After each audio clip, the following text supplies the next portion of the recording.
আসসালামু আলাইকুম, আশা করি ভালো আছেন আপনারা।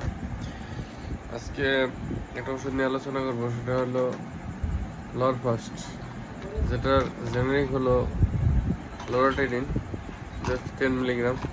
সাধারণত আমরা অ্যালার্জি বা ঠান্ডার ওষুধ খাই ম্যাক্সিমাম, বা কম দামে যে ওষুধগুলো আছে সেটা সেডেটিভ, বা খেলে ঘুম হয় প্রচুর পরিমাণে। বিশেষ করে যে আমরা বেশিরভাগ খাই অ্যালাট্রন, যেটা সিট্রিজিন আর কি, এটা প্রচুর পরিমাণে ঘুম হয়।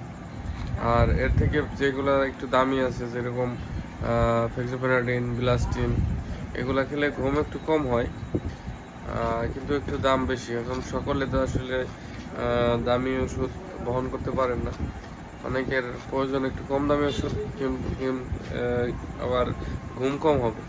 সেক্ষেত্রে আপনারা লোরাটিডিন ওষুধটা খেতে পারেন, এটা ঘুম হবে না, দামও কম, মাত্র 3 টাকা পিস। ধন্যবাদ।